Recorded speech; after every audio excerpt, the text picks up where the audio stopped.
नरेंद्र भाई पार्टी आके गए, नरेंद्र भाई पार्टी आके गए, पर वो ठीक वो बनाव पे इसके लिए नहीं आ गए, उसके साथ में कमांडो रहता है, तो बनाव पे नहीं आए, पर पार्टी आके उत्साह देके चले गए, पार्टी आके उत्साह देके चले गए और लोगों का उत्साह बढ़ाया। नरेंद्र भाई उत्साह बढ़ा के चले गए टीम के साथ। दूसरे दिन जो चालू हो जाएगा ना वापस, तो नरेंद्र भाई उसके लिए आए थे। वो पूरे अहमदाबाद में घूमे थे, जहां जहां मियाँ है नहीं, वो पूरे अहमदाबाद में घूमे थे, जहां जहां मियाँ है नहीं, वहाँ इसके लिए घूमे थे हिंदू में। मैं इसलिए कह रहा हूँ कि वो जो कहा है वो कोई भी मुख्यमंत्री नहीं कह सकता है। घर में बैठे हुए थे, सुबह का वक्त था, 9 साढ़े 9 बजे का टाइम, तो घर में सब भाई लोग सब हम लोग घर में ही थे। फिर वो बाहर निकल के देखे, बाहर आवाज़ आने लगी कि बोले रोड पे बोले दुकानें जला रही है, गल्ला लारी तोड़ रहे हैं और चाय की जो होटलें थी वो बंद करवा रहे हैं। फिर सामने जो नूरानी मस्जिद है, नूरानी मस्जिद पे हमला करे, तोड़ फोड़ करे, मस्जिद के इमाम को मारे, ऐसे सब बताने लगे। तो हम लोग सब निकल के बाहर रोड की तरफ आगे बढ़े देखने के लिए। तो आगे गए ना, तो वहाँ से हम लोग को पुलिस लोग भगाई अंदर के, बोले आप लोग अंदर चले जाओ, बोले हम लोग को मार मार के अंदर कर रही थी पुलिस।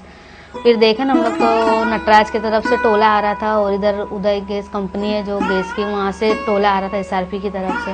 तो हम लोग सब डर गए, सब रोने लगे, चिल्लाने लगे। सामने मस्जिद है, उसके साथ पे एक खड्डा भी है बहुत बड़ा, वहाँ मैदान में सबको मारा हुआ। हमने 7 बजे फोन करके गृह मंत्री को बता दिया था और जयदीप भाई को भी बता दिया था कि इतने लोग मरे हैं, आप संभाल लेना।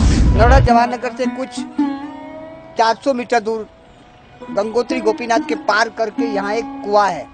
कुआं करीब 60 फुट ऊंडा है। उस समय दरमियान 60 फुट के अंदर यहाँ से बचने के लिए लोग इधर भागे, लेकिन उस समय पर यहाँ का जो मॉब था, टोला था, उन लोगों ने इनको घेर लिए गए और घेर करके गुप्ती या तलवार से घाट कर करके इनको काट दिए गए और काट काट के इस कुएं में डाला गया।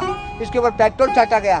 तो SRP की तरफ हम लोग गए, SRP की तरफ गए तो हम लोग उनसे SRP वालों से मदद मांगी, हाथ पैर जोड़े कि भाई हमको अंदर जाने दो, SRP में हम लोग को ले लेते तो हमारे साथ इतना बड़ा हादसा नहीं होता। हम लोग अंदर गए SRP की तरफ, तो उनसे हाथ पैर जोड़े, मेरी मम्मी लोग, मेरे भाई लोग और भी लोग थे हमारे साथ में कि भाई हमको SRP में हमको अंदर जाने दो। तो बोले नहीं, बोले वो जो पेपर था गोधरा का, जो ट्रेन जलाई गई थी, तो पेपर हमको दिखाने लगे कि बोले देखो ये जो पेपर है ना, बोले जो गोधरा में हुआ है ऐसे ही हाल तुम्हारा होएगा, बोले आज तो तुमको हर हाल में मरना है, बोले ऐसा बोल के हम लोगों को पुलिस मारने लगी। फिर मेरे मम्मी लोग, मेरे भाई लोग उनके पैर पड़ने लगे कि बोले हम लोग को मत जाने दो, लेकिन हमारे बीवी बच्चे जो मेरी माँ लोग उनको अंदर जाने दो।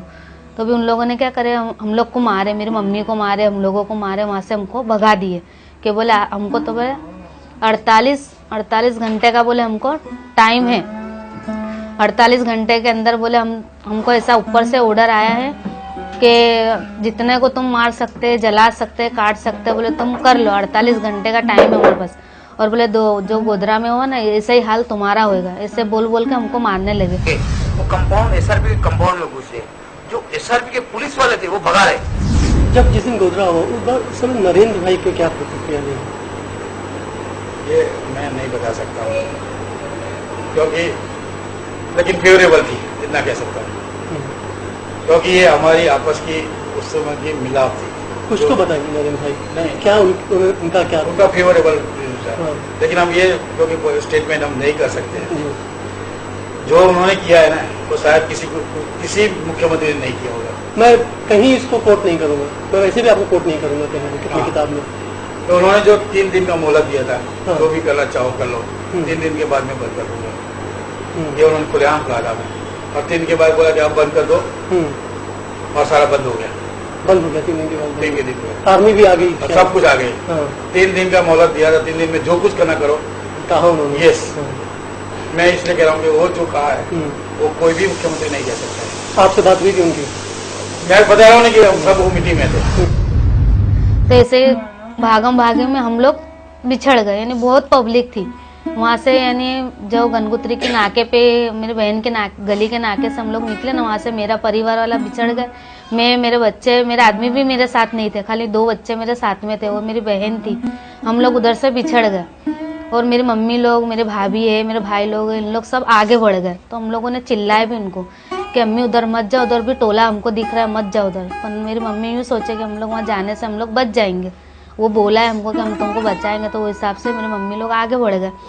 तो आगे बढ़ने गए ना, तो जैसे मेरे अम्मी लोग और लोग उनके साथ में थे, तो सामने टोलो को इशारा कर दिया उसने कि बोले मियाँ लोग अंदर आ रहे, बोले मियाँ भाई अंदर आ रहे, बोले इनको मारो बोले। तो जैसे उन लोग गए तो ऐसे ही उन लोगों के ऊपर पेट्रोल छाट दिए, पेट्रोल छाट के उनके ऊपर जिंदा उन लोग को जला दिए। मेरे 2 भाई थे, वो छोटा भाई जो था ना तो उसकी गर्दन पूरी तलवार से हमारे आंखों के सामने अलग कर दी। हम लोग वहां से निकले, निकलने के बाद हम लोग सामने एक ढाबा था, वो ढाबे पे हम लोग चढ़ गए और भी लोग थे यानी हमारे साथ में। तो ढाबे पे चढ़ के हम लोग बैठे, चिल्ला रहे थे हम लोग ढाबे पे से कि अम्मी वहाँ मत जा। तो मेरा इतनी भीड़, इतनी चिल्ला चोट थी तो उन लोग सुने भी नहीं। लोग आगे नरोड़े की तरफ बढ़ गए तो सामने देखे ना उन लोग के पास तलवारें थी, डीजल था, पेट्रोल था, सब था उनके पास में। तो उन्होंने क्या करे, जाते ही पेट्रोल छाड़ दिए, जला दिए। जलने के बाद भी मेरी भाभी छोटी वाली जो जुबेदा बानू ना बच गई थी, थोड़ी जली हुई थी। उसके गोद में 2 महीने का लड़का था, उसको भी छीन के बोले देख तेरे बच्चे को, बोले हम तेरे बच्चों को भी नहीं छोड़ेंगे, बोले हम तेरे बच्चों को भी जिंदा जला देंगे। ऐसे बोल के ना 2 महीने का लड़का जो था नदीम, उसको भी जिंदा आग में डाल दी उन लोगों ने। वहाँ पे हमारे घर वाले सब रोते रहे, चिल्लाते रहे। और मेरी भतीजी थी, बड़े वाले भाई की लड़की 12 साल की थी, वो भी जल गई। तो पानी पानी चिल्लाने लगी, तो हम लोग जैसे पानी मांगते तो उनके मुंह में पेट्रोल डाल डाल के लोग जलाते थे। बहुत रोने लगे मेरी मम्मी लोग, मेरे भाभी लोग कि हम लोग को बचाओ, हम लोग को बचाओ। अगर हम लोग चिल्लाते और हम लोग बचाने जाते तो हमारे पीछे और भी लोग थे। जैसे हमारे बच्चे रोते चिल्लाते तो हम उनका मुंह दबा देते कि बेटा चिल्ला मत, अभी चिल्लाएंगे तो अभी हम लोग को भी यह खत्म कर देंगे। तो हम लोग ने सब, हमारे आंखों से हमने देखे ये सब। ढाबे पे बैठे हुए थे और जो छोटा भाई था जो तलवार से उसकी गर्दन अलग कर दी गई ना, तो मेरी छोटी भाभी ऐसे उसको गोद में लेकर बैठी, पूरी जली तनहा नंगी थी, उसके बदन पे एक कपड़ा भी नहीं था। नहीं तो लेकिन इन्होंने बच्चों को, औरतों को कायदे से काटा है, किसी को नहीं छोड़ा, पनपने नहीं चाहिए। मैं तो आज भी बोलता हूँ कि कुछ भी हो, लेडीज हो, बच्चे हो, कुछ भी हो, काटने से कुछ, मारो काटो जलाना। और हमारे रिश्तेदार में भी इतने इंसान थे, जवान जवान लड़की थी, ये सब उनका ऐसे इनको बुरी तरीके से मारे, उनका बलात्कार करे। एक एक लड़कियों के पास 5-5, 6-6 आदमी लोग रहते थे, उन लोगों ने बलात्कार करे, काटे, मारे, उनको सलिए उनके पेटों में डाल डाल के मारे। जो कौसर बानू थी वो भी हमारे रिश्तेदार थी, हमारी ये नहीं मेरी खाला की लड़की थी, वो भी, उसको भी तलवार से बच्चा निकाले, काटे, मारे। बोले देख तेरा बच्चा दुनिया में आने के पहले तेरे बच्चे को हम बोले दुनिया से उठा दे रहे, बोले। वो भी हमारे सगे में ही थी, मेरी खाला की लड़की थी वो भी। हमारी एफआईआर में लिखा गया है, एक को प्रेग्नेंट थी, उसको हमने चीर दिया। उनको दिखाया कि क्या होता है, कि हम लोग को तुमने मारा तो हम तुमको क्या प्रतिकार दे सकते हैं, हम खिचड़ी कड़ी वाले नहीं है। उस दिन शाम को या दूसरे दिन नरेंद्र भाई पाटिया, बताइए। नरेंद्र भाई पाटिया आके थे, बट वो फिर वो बनाव पे इसके लिए नहीं आ गए, उसके साथ में कमांडो रहता है, तो बनाव पे नहीं आए, पर पाटिया आके उत्साह देके चले गए और लोगों का उत्साह बढ़ाया। नरेंद्र भाई उत्साह बढ़ा के चले गए टीम के साथ। दूसरे दिन जो चालू हो जाएगा ना वापस, तो नरेंद्र भाई उसके लिए आए थे। वो पूरे अहमदाबाद में घूमे थे, जहाँ जहाँ मियाँ है ना वहाँ इसके लिए घूमे थे हिंदू में। हमको तो जेल से नरेंद्र भाई ने छुड़वाया, उन्होंने जज बदले और जज बदल के फिर नरेंद्र भाई ने सेटिंग की और नरेंद्र भाई ने हमको छुड़वाया, तो हम नहीं छूट सकते।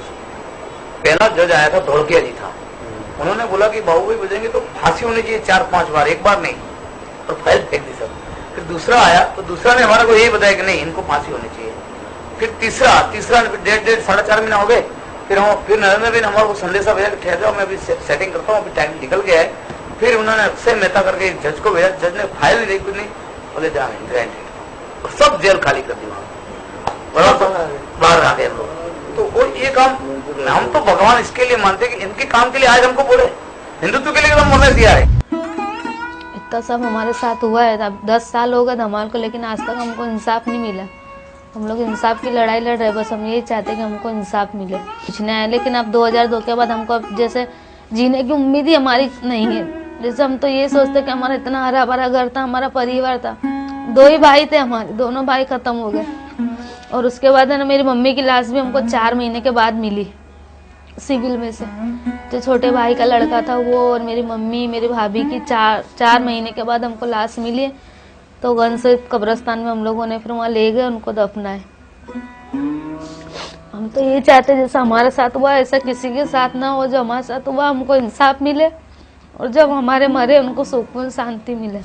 इस मुल्क में हिंदू मुसलमान लड़ेंगे नहीं जब तक उनके बीच खाई पैदा नहीं होगी, जब तक एक दूसरे से नफरत नहीं करेंगे, तब तक ये सियासत करने वाले हिंदू और मुसलमान के नाम पर ये वोट बैंक नहीं बना पाएंगे।